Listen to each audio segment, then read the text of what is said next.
नमस्कार, स्वागत है आपका संवाद 365 देख रहे हैं आप। आपके साथ मैं हूं दिग्विजय सिंह चौहान। आपका स्वागत करता हूं टॉप 5 में। टॉप 5 में जिन 5 बड़ी खबरों पर हम नजर डालेंगे। सबसे पहले नजर उनकी सुर्खियों पर।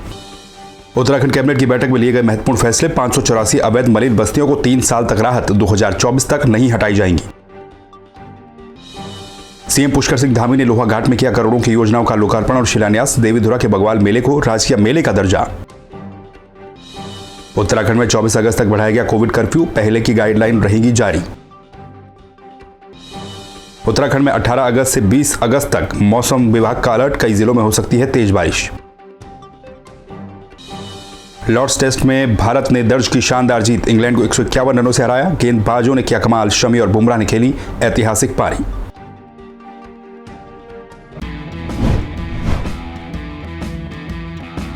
चलिए सबसे पहले बात करेंगे टॉप स्टोरी में। आज कैबिनेट की एक बैठक संपन्न हुई। इस कैबिनेट की बैठक में कई महत्वपूर्ण फैसले सरकार के द्वारा लिए गए, पुष्कर सिंह धामी कैबिनेट के द्वारा लिए गए।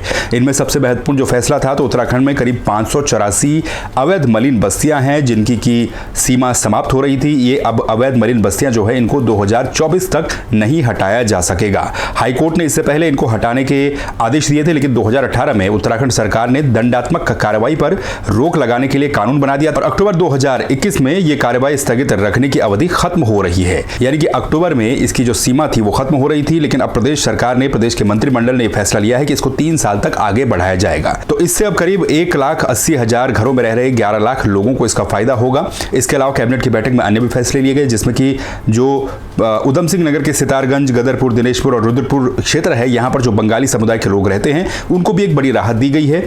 उनके जाति प्रमाण पत्र में पिछले 60 साल से यहाँ पर पूर्वी पाकिस्तानी लिखा जाता था, लेकिन अब उस पूर्वी पाकिस्तानी शब्द को रिप्लेस कर दिया है पूर्वी बंगाल के जरिए। यानी कि अब इनके जो जाति प्रमाण पत्र है इस पर पूर्वी पाकिस्तानी शब्द का इस्तेमाल नहीं होगा। इससे करीब 3.25 लाख लोगों को इससे राहत मिलेगी। इसके अलावा कैबिनेट की बैठक में यह भी फैसला लिया गया कि 5300 करोड़ रुपए का अनुपूरक बजट सरकार के द्वारा आने वाले सत्र में पेश किया जाएगा। साथ ही एक और महत्वपूर्ण फैसला, जो प्रदेश में विधवा की पुत्रियां हैं उनके विवाह के लिए जो अनुदान की आहर्ता है उसको बढ़ाया गया है। अनुसूचित जाति, अनुसूचित जनजाति और सामान्य वर्ग की विधवा पेंशन ले रही विधवा की बेटी की शादी के लिए जो अनुदान सरकार देती है उसमें जो आहर्ता 15,000 रुपए थी उसको बढ़ाकर के 48,000 रुपए कर दिया गया है।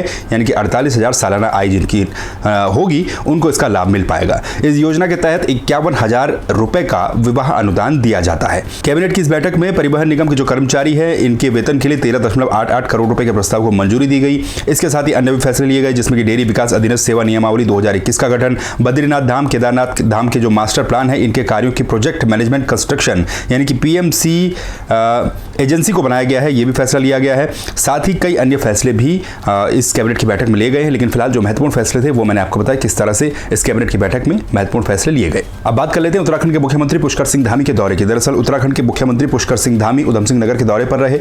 लोहा घाट में मुख्यमंत्री पुष्कर सिंह धामी ने कई योजनाओं का लोकार्पण और शिलान्यास किया। इसी बीच देवीधुरा में क्योंकि जो प्रसिद्ध बगवाल मेला लगता है उसको लेकर भी एक बड़ी घोषणा की गई। इस देवीधुरा के बगवाल मेले को सरकार ने राजकीय दर्जा देने की घोषणा की है। मुख्यमंत्री पुष्कर सिंह धामी ने देवीधुरा के बगवाल मेले को राजकीय मेले का दर्जा देने की घोषणा की है। सोमवार को देवीधुरा में प्रदेश के पहले आदर्श राजकीय डिग्री कॉलेज के भवन का लोकार्पण उनके द्वारा किया गया। इस कार्यक्रम में वो पहुंचे थे। वहां पर उन्होंने लोहा घाट नगर पंचायत को एक तो नगर पालिका में उच्चीकृत करने का आश्वासन दिया। इसके साथ ही सीएम ने कुल 2,525.07 लाख रुपए की 10 योजनाओं का लोकार्पण और शिलान्यास किया। राष्ट्रीय उच्चतर शिक्षा अभियान के तहत प्रदेश में चयनित 12 आदर्श डिग्री कॉलेजों में से देवीधुरा कॉलेज में BSc, BCom, PG कक्षाओं को सीएम ने मंजूरी दी है। देवीधुरा पहुंचने पर उन्होंने मां बाराही धाम के दर्शन भी किए, वहां पर जाकर के दर्शन किए, आशीर्वाद लिया। और इसके अलावा जो महत्वपूर्ण जो घोषणा वहां पर की गई वो देवीधुरा के बगवाल मेले को राजकीय मेले का दर्जा देने की घोषणा मुख्यमंत्री पुष्कर सिंह धामी के द्वारा की गई। लोहा घाट जो नगर पंचायत है उसको नगर पालिका में उच्चीकृत करने का भी आश्वासन वहां पर मुख्यमंत्री के द्वारा दिया गया। चलिए बात कर लेते हैं उत्तराखंड के कोविड कर्फ्यू की। दरअसल उत्तराखंड में जो कोविड कर्फ्यू चल रहा है इसको सरकार ने एक बार फिर से और आगे बढ़ा दिया है। उत्तराखंड के कोविड कर्फ्यू को अब 24 अगस्त की सुबह 6 बजे तक के लिए आगे बढ़ा दिया गया है। सोमवार को इस संबंध में नई SOP जारी की गई। नई SOP में हालांकि कोई भी बदलाव नहीं है। जो गाइडलाइन इससे पहले चलती आ रही थी वही गाइडलाइन आगे भी बरकरार रहेंगी। बस इस कोविड कर्फ्यू को अब 24 24 तारीख तक यानी कि 24 अगस्त तक आगे बढ़ा दिया गया है।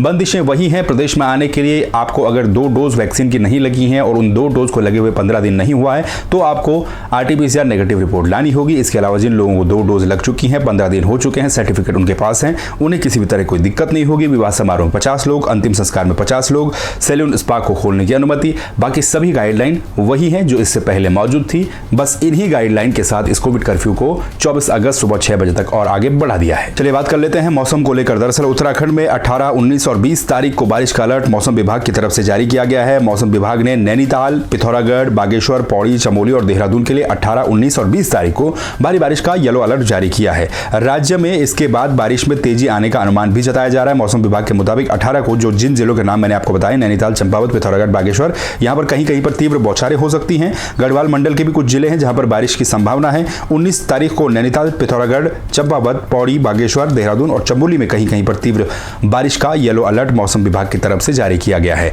यानी कि पिछले 1-2 दिन से हालांकि बारिश में कमी कई जगहों पर देखने को मिली है, लेकिन लगातार हो रही बारिश से जनजीवन किस तरह से प्रभावित हुआ है ये सब देख सकते हैं। किस तरह से सड़कों के टूटने की खबर जगह जगह से सामने आई, ये भी स्थितियां सबके सामने है। इसी बीच आने वाले 3 दिन मौसम विभाग ने एक बार फिर से येलो अलर्ट बारिश को लेकर जारी कर दिया है। इन 3 दिनों में सभी से सतर्क रहने की और सुरक्षित रहने की अपील भी मौसम विभाग की तरफ से की गई है। चलिए बात कर लेते हैं खेल की।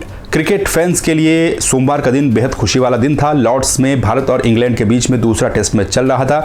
ये टेस्ट मैच अपने आखिरी दिन में था। 5वें दिन इस बात का फैसला होना था कि आखिर ये टेस्ट मैच किस तरफ जा रहा है। काफी उतार चढ़ाव इस टेस्ट मैच में देखने को मिले, लेकिन आखिरकार भारत ने इस टेस्ट मैच को 151 रनों के बड़े अंतर से जीत लिया है और इंग्लैंड के खिलाफ इस सीरीज में 1-0 की बढ़त ले ली है। आपको बता दें कि पहला टेस्ट मैच बारिश के चलते ड्रॉ हो गया था। हालांकि वहां पर भी संभावनाएं भारत की जीत की थी, लेकिन वो टेस्ट बारिश के चलते ड्रॉ हो गया था। लेकिन बात अगर दूसरे टेस्ट की करें तो 5वें दिन बेहद रोमांचक मुकाबला देखने को मिला। 5वें दिन मात्र 60 ओवर के अंदर इंग्लैंड को ऑल आउट करने का लक्ष्य भारत के सामने था मैच को जीतने के लिए, और भारतीय गेंदबाजों ने बखूबी इस लक्ष्य को पूरा किया। लेकिन इससे पहले हुआ क्या, दरअसल ऋषभ पंत बैटिंग करने के लिए आए। ऋषभ पंत के साथ आखिरी उम्मीदें भारत की थी। करीब 170 रन की लीड भारत ले चुका था, लेकिन उम्मीद थी कि ऋषभ पंत आगे और टिकें। लेकिन ऋषभ पंत के आउट हो जाने के बाद मोहम्मद शमी और जसप्रीत बुमराह ने जिस तरह से बल्लेबाजी की, दोनों ही बल्लेबाजों ने, हालांकि इनकी स्पेशलिटी गेंदबाजी है, लेकिन बल्लेबाजी में इन दोनों ने कल अपना जौहर पूरी तरह से दिखाया। 90 रनों की साझेदारी इन दोनों ने 90 विकेट के लिए जोड़ी, जिसमें कि मोहम्मद शमी ने 56 रनों की पारी खेली और जसप्रीत बुमराह ने 34 रनों की पारी खेली। इनके इस योगदान की बदौलत भारतीय टीम ने 298 रन पर 8 विकेट के नुकसान पर अपनी पारी को घोषित कर दिया, पारी को डिक्लेयर कर दिया। उसके बाद इंग्लैंड को इन्वाइट किया बल्लेबाजी के लिए।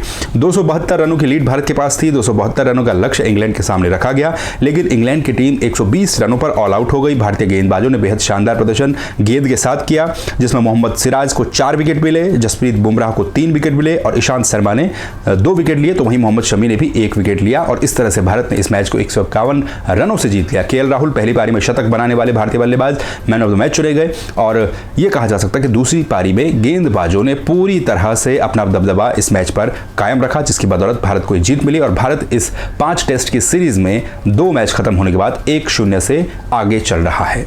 ये थी टॉप 5 खबरें। इन खबरों को लेकर क्या सोचते हैं आप, कमेंट करके अपनी राय रख सकते हैं। इसी तरह की खबरों को देखने के लिए संवाद 365 को सब्सक्राइब कर दीजिए। फिर मिलेंगे नई खबरों के साथ, तब तक के लिए नमस्कार।